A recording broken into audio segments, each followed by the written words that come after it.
Welcome back to Locked Cooley. That was not a one-off joke. We're doing it again, and here are the realistic expectations for the best prospect in hockey. You're Locked On Coyotes, your daily podcast on the Arizona Coyotes, part of the Locked On Podcast Network, your team every day.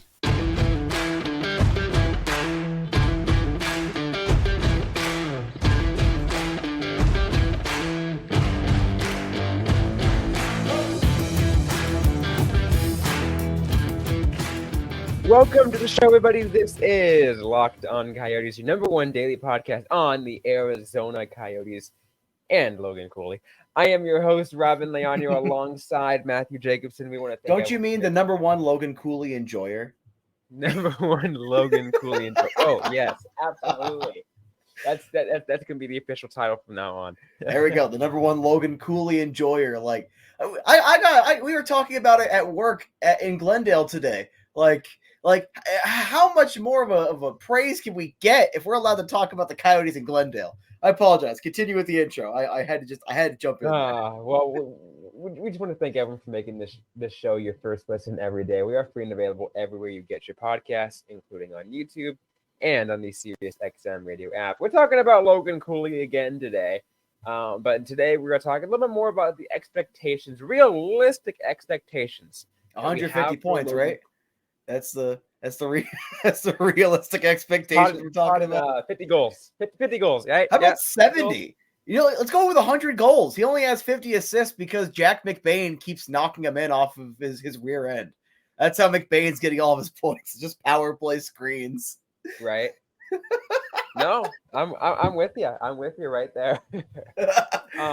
We're setting you up for success here on the Locked On Cooley show. 100%.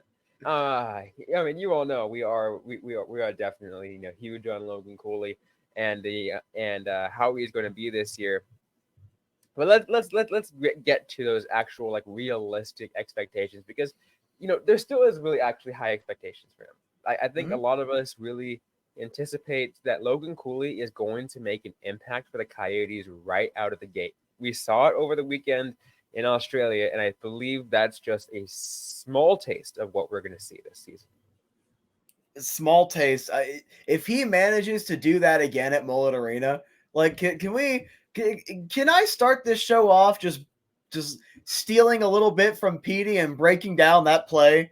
But like, instead of me being an expert and like a former coach, I can just be some jackass that likes Logan Cooley. Can I like start just breaking down that play? If we get a coast-to-coast spinorama and stealing it from Petey, he held on to the puck for like that extra second, which was critical. That hockey IQ falling down, increasing the momentum on the kid's shot goal at Mullet Arena. I am going to take my shirt off and throw it on the ice.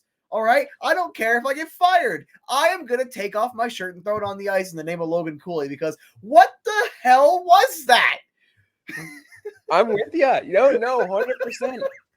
That just shows you exactly just like what it is, just like how like stupid good this kid is, and how everyone's got high expectations, and everyone's being like, yo, this kid is gonna make some excitement.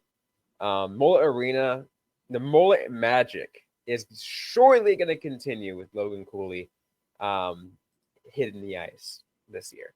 It has to. Remember that one particular coach that had to say in particular the Coyotes didn't have any elite players? I'm just gonna say it. Logan Cooley is like all of that. If we needed an elite player, it's just Cooley. Just send Cooley out there, a little more Cooley, and he only had the one goal in the 2 games. I went ahead and double-checked the stats. A little bit of live fact-checking, showing you we put some effort into the show. But, boy, does that one goal just excite me, because Game 2 was kind of what we predicted here, is a little slower, a little more defensive, lower scoring, obviously. And I'm going to have to assume, though I didn't get to watch it, I was preoccupied. I'm going to assume that they focus more on Cooley and limiting his chances. And as a rookie in preseason, if you have a defense focusing on you, trying to limit your chances, maybe, just maybe, you're the best prospect in hockey. Yeah, no, 100%. And it goes back to what we were saying on just our previous episode.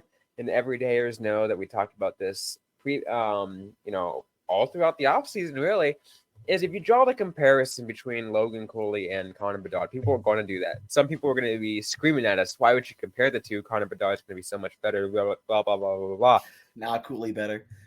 Cooley is better right now because he had that extra year in Minnesota, which he looked really good, taking them as far to the national championship game.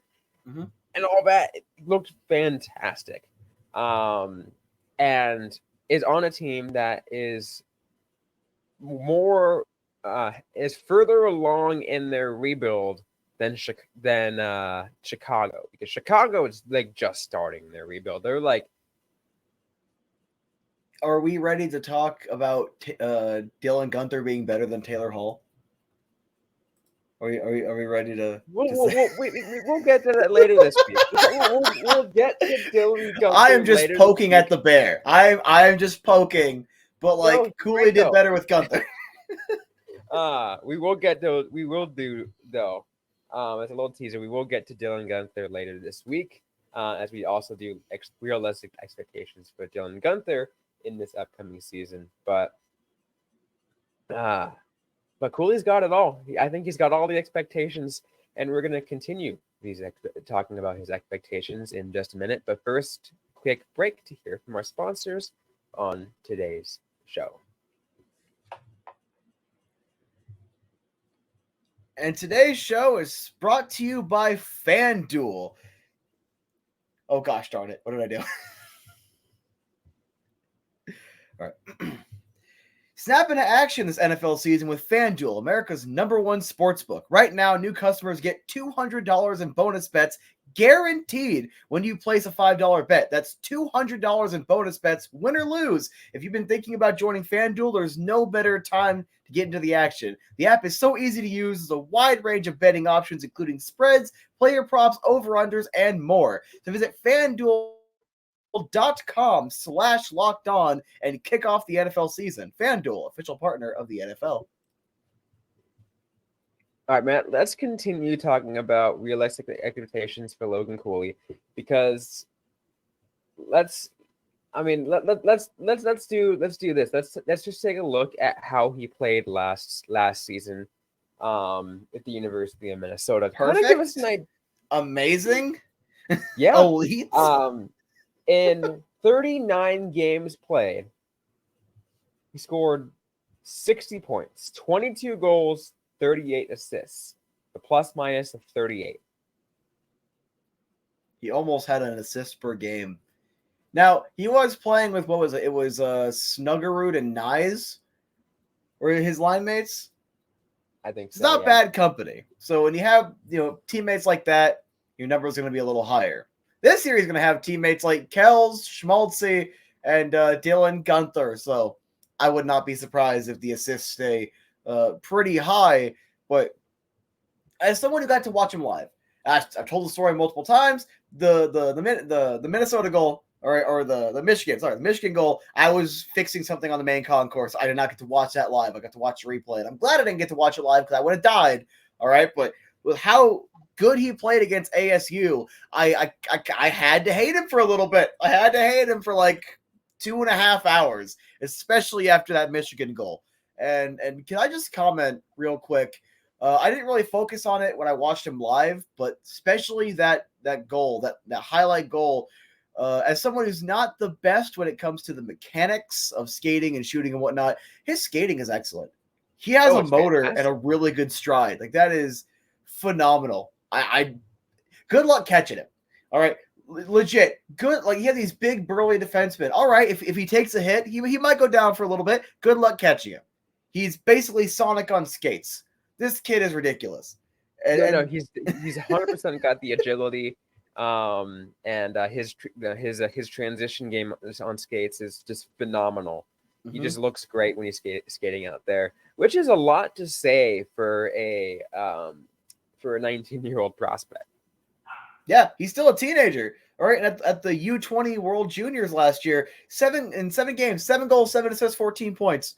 He was among the best that entire tournament, and it is just it's ridiculous how kind of consistently good, because obviously these are lesser leagues or development programs, so grain of salt. But with the U.S. national development team, the different junior teams he played on, then of course, like his 14 to 16 seasons were also really good. He's maintained pretty much throughout his entire hockey playing career at or above a point per game. I think he's only had 2 seasons or little tournaments where he didn't have a point per game. This kid is ridiculously consistent, and the fact that any of this is translating at any level to any degree in the preseason against NHL competition, against guys that are either going to make the roster or are in heavy competition to make the roster, that is ridiculous. This kid is ridiculous. Robyn, give me a couple extra points you got. All right, I've been talking too much on this episode of Locked Cooley. No, you're right. I'm taking just look at all his stats, and you're right. I think even the year leading up into his draft, I was like, going into the mock draft, I was like, all right, the Coyotes have to pick this kid, because take a look at where, I think it was like 100, it was like 90 whatever points in like 60 games or something like that, or like maybe even like 40 games, whatever, played between the USHL and the World Juniors and the NTDP and everything like that. So it was like he was just freaking all over the place and doing everything right. And he just continues to look better at it. But here's the thing that I think he's worked on. He looked great when he first got drafted, and we went in the first prospect camp, and I still believe that he's going to be huge on this in this upcoming season. Logan Cooley, and I cannot stress this enough, Matthew, is a face-off master. I feel like at center, he will really fit in well right there, as it'll work. It'll just work. I can't comment too much because now that you mention it, I haven't really paid attention to the face-off circle. That's a weird thing to say watching a center. All right, I acknowledge that. But I do remember, at least in the rookie practices, he was very solid. But I don't think I've actually paid attention too much to the face-off dot. So that's extra insight that you only get from Robyn, because I just like the fast spinorama stuff. You got to take a look at as all the skills you can get. I love the skating too. Don't get me wrong. Like I could watch players do those crazy, acrobatic skating any day, and it's just that just excites me. But when you can get someone who's good in the face-off dot, good shots and good skating, Logan Cooley has it all. You know what? Who this sounds like a little bit? This sounds like me minus the skating. I must preface, minus the skating. This sounds like me trying to defend Dylan Strome back in like 2018, where I was like, dude, this kid is excellent in the face-off circle, because he was among the league leaders. All right. So you get that kid with probably all of the upside Stromer had with the skating ability, and like multiply that. At what degree? 3, 4, 5? Where's the multiplication on this? I don't even know. You did remind me of something though. Because of all this, like in terms of prospects, Arizona Coyotes prospects drafted in the first round, more specifically, drafted in the first round, drafted in the top 5. Has there been a more anticipated prospect to hit the ice for the regular season? I remember Turris and Mueller having a lot of hype, especially Turris. I remember there being a lot for Turris. I don't remember how quickly Blake Wheeler said he wasn't showing up, but I do remember there was positive talk about Wheeler. I think that was mostly national. And other than that, no one's really coming to mind like immediately. There have been good prospects. I do remember guys like Dylan Strome had some hype. Victor Soderstrom, there was a lot of interest. I was covering the team at the time, and I was also writing. Clayton Keller There's got a lot of interest. A lot of criticism. I remember that when they drafted Clayton Keller, there was a lot of criticism about that one. That's interesting. Definitely. Then again, I criticized him a year too, so like I can't like throw too much. I mean, he got criticism, but he also got praise. I mean, again, he got drafted. He got drafted in the top 10 for a reason. The year he was drafted, but still, it's interesting thought. An interesting thought that you compared maybe the anticipation. But I think without a doubt, the most anticipated prospect that we've had in a long time. And I think there's a reason why, we're so excited. Coyotes fans all over the place are so excited. Can I add to that? Can I just say he is the most anticipated prospect in Coyotes history? Because no one else comes to mind. Like, people that didn't grow up, watching the team around 07, 08 would be like, oh, why would you say Kyle Turris or Peter Mueller? But there was a lot of hype. But I don't remember how much of that, because I was a kid, how much of that was just the fans wanting something to hope for versus how much like real hype. I have never heard of a single Coyotes prospect get this much hype. And we've drafted guys like Daniel Briere, who I think he took a few years to develop, but excellent kid, excellent player. Kid, he's like 40 or 50 now, but excellent player at the time. So it's like, I can't think of anyone. Even Keller. No, I don't think anyone expected Keller to be above a point per game at any point in his career. I think like 65 to 70 is probably what anyone thought would be like his max. And I might be inflating because he had a 65-point rookie season. No one else has generated this kind of hype. Hayton was also criticized, and now he was an early first-round draft pick. So, like, he was criticized where Soderstrom was like praised. Like I remember that I was writing and doing videos at the time. The amount of people like, oh hey, can you get footage of Soderstrom? Can you talk about Soderstrom? Like I've seen a little bit of hype for some prospects. Never like this. Never national attention. Never the NHL socials talking about him. Never national media talking about. Like I cannot for the life of me remember a prospect like that unless like Keller got hyped that I don't remember. And it's amazing too that especially since I think the players that were drafted first and second overall in that year's draft, I don't hear much of news about either of them. Are we talking about Nemitz and Slavkovsky? Yeah, I don't hear much about Nemitz or Slavkovsky at all. I mean, there's probably a couple of reasons for that logically, but also Logan Cooley got headlines all throughout his college year. He got headlines in the offseason. Whenever he decided to go back to college, he got headlines. Like, he got headlines all the way throughout it, and that's not taking anything away from Nemitz. He's probably going to be a very good defenseman. Defensemen take longer. Slavkovsky definitely struggled, so he'll have to work through some things. He'll probably be a good NHLer. But the fact that the Coyote among the top three is the one we're still talking about, like, that in and of itself, I know the Coyotes, everyone's desperate to cover them from a negative angle because it gets clicks. Obviously it does because everyone constantly talks about it. But when it comes to positive stories, it sticks out to me more because how often are we really going to get that? Yet it's been pretty consistent with Cooley. And that I think that's raising the expectations. And speaking of expectations, I feel like we got a little far off. Do you want to both of us kind of get back on course with what the realistic expectations should be? Let's do that. So let's talk about let's start off with maybe to get actual expectations for the season. So maybe a stat line that's gonna stick. That what you think will stick out to you? I think I am going to look at both of the other Coyotes' third overalls and their rookie season. So I can make some definitive statements. I want to make some definitive statements. That's what we do here on Locked On Cooley.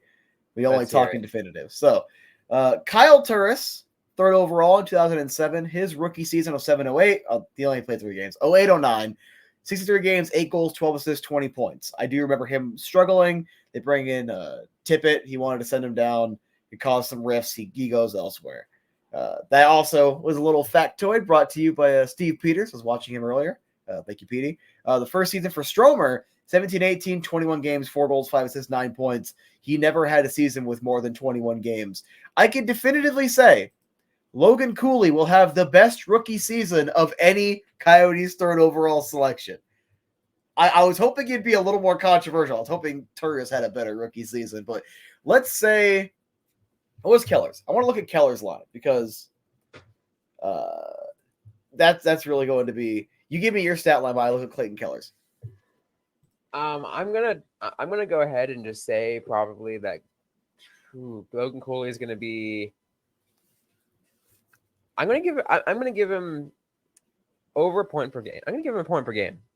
Gonna give him a point per game. Yep, I'm gonna give him a point per game.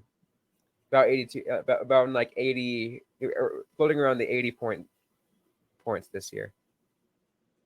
17-18 kills, had 23 goals, 42 assists, 65 points, and that was his best goal total until he was almost a 30-goal scorer 2 seasons ago, and he missed the games of that injury.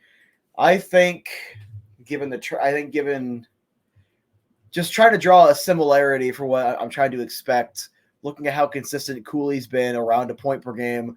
Rookies, you tend to see really big rookie years and then really bad, huge rookie years. Sophomore years drop offs for sophomores. Yeah. So let's say he will have 25 goals and about 50 assists. I'll put him at about 75 points, a little under a point per game.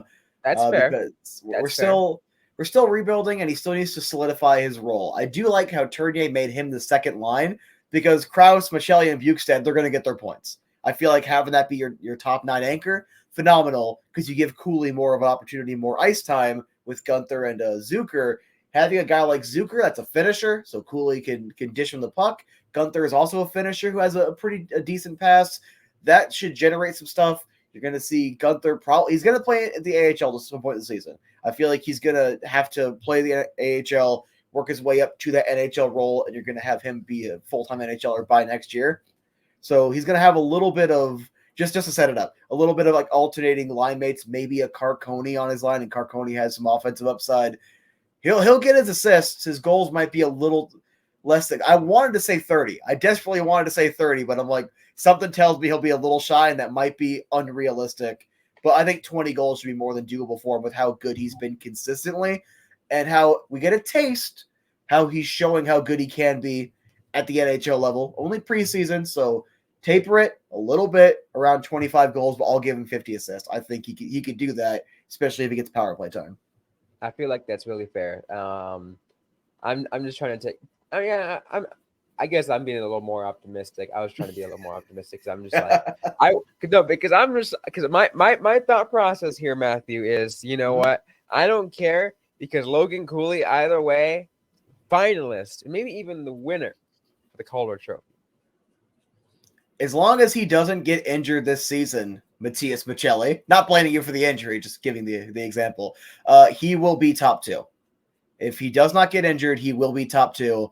If Bedard has a good season, he's going to win it because it's Connor Bedard. I already feel like that one's kind of not bought and paid for, but like decided. That one is decided. What I want to see, and again, I know we're talking about realistic expectations, but it could still be a realistic expectation. What I want to see is just a, like I want to make it so like it's really hard, like. Because, like you said, Connor Bedard has a good season, then he's pretty much going to get it.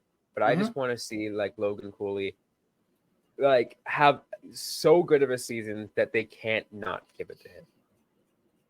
If he's going to, like, legitimately, if he's going to need 90 points. To me, just with how much hype Bedard has in a big market, he is the best prospect we've seen since McDavid. Like, those aren't hyperbolic things to say.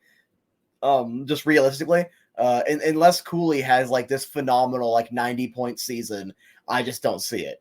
He'll be a finalist, and I'm going to keep pushing the Cooley for Calder narrative. I will do that all season, but you can refer back to this. At the end of the season, I think unless he has like a 90-point season, he's not getting it. So, hey Logan, you want to go for 100 points? Hey, you want to go for like 40 goals this year and be like, I'm winning this? Because if you do that, like I'm basically a day oneer. Like I got this before you played an NHL game. That's amazing though. If Logan Cooley goes for 100 points, not only would be the first rookie to reach that for the Coyotes, he'd be the first player for the Coyotes history to reach that. If he hits 90, he'll be the first Coyote to ever reach that. Unless Clayton Keller says "hold my beer" and gets 90 first, which I think Keller is going to remain an 80 to 85 point player. Calder and Cooley work so well together, they both get that high. You know what? Actually, I want this on record too. I want Hayton kicked off the first line. Not for the reasons you might think. A lot of fans still, I don't get it. I do not get the hate for Hayton. I don't understand it. This is also touched on by PD today, but I've been feeling this for a long time now. He is a very good two-way center. That, as a second-line center, would be great. A little less expectation, and you can play him with, Carconi and Zucker. I want Hayton on the second line because I want him to just get left the hell alone, and then it opens up Cooley to have this phenomenal pairing with Kells and Schmaltzy. I think that line, if Schmaltzy stays healthy, can generate 3 70-point scores. I'm just gonna say it. That will be such a good freaking line. But it would have to be over a full season. Over a full season and Schmaltzy staying healthy, I genuinely believe that can generate 3 70-point scores. But Keller's already almost 90. We all know how much Tournier loves to shift, shift around the lines a lot. He does it, but not to the extent like Tocchet did. You have a really good line. He'll keep them together. Sometimes somehow have Clayton Keller and Nick Schmaltz on the fourth line, even though they get first line minutes. I'm like, what? Remember, we don't talk about the Tocchet era. I apologize. I didn't mean to bring up Baldy locks anyway. But seriously, the Tournier tends to keep his guys together, not out of stubbornness, but out of this is working, I'm not going to ruin this. But he is willing to shake them up. They will get changed every now and again. But Bukestad, Krause, and Michelli, that stayed together as long as it possibly could once that started clicking. And you pretty much just swapped it out from McBain whenever Bukestad was traded. I think that if Cooley earns it, which it looks like he might, but he's still not going to start off on the first line, nor should he. But I think if Cooley earns it, you send him to the first line, Hayton to the second. People can leave the kid alone because he's a very good player, and I don't understand the hate for him. Genuinely don't, especially with his defensive responsibility and being solid enough in the faceoff circle. All right, I don't pay that much attention, but when I do, the kid's solid enough. He holds his own.